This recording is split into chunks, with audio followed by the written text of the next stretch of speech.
Are you loquacious, garrulous? Do you suffer from a running mouth? Perhaps you're a classic pub bore. Do you find it hard to listen whilst in conversation with another person? Are you on transmit all the time rather than receive? Have you failed to spot the telltale signs that the antagonist in your interlocutions would rather be anywhere else than feigning interest in the words spilling out of your mouth, which is permanently ajar? Well, look no further. With these easy-to-follow signs, you'll be able to be quiet quicker, leave buildings sooner, and in that throbbing sense of acute alienation you felt since adolescence will one day lessen into just plain loneliness. Our 10-minute sign plan goes thusly. Sign 1. Backing off. If you find the person you're talking at is slowly walking backwards towards a door or an open window on the 16th floor, it might be time to stop talking. Sign 2. Cupping ears. If the lady in the pub puts her hands over her ears and maybe starts whistling a little tune, you may have gone too far with your blinkered view of how to solve the crises in Syria. Simply finish your sentence, close your mouth, and go away. Sign 3. A finger placed over your lips coupled with a shh.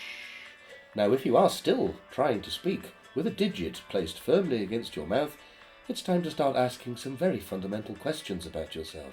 But since it is virtually impossible for you to ask questions, I would suggest that after the well-aimed jab to your kidneys leaves you temporarily gasping and the antagonist has left, that would be the time for you to do the same. Sign 4. Averting their gaze. Are your antagonist's eyes downcast, perhaps staring with enthusiasm at their toe caps, or watching as they polish the front of their shoe with a trouser covering their calf? Maybe they've spotted an imaginary friend behind you passing the window of the pub and are waving furiously and indicating that they should wait while you join them. How many times has that happened? The person you're badgering says, "Sorry, I've just seen my friend Charlene. We're going to Tristan da Cunha in the morning. One way, and I need to help her pack." Then you beetle off past your still-talking mouth. Rings a bell, doesn't it? Have one final drink to stop your lips flapping and move on. Sign 5. Pretending to be foreign.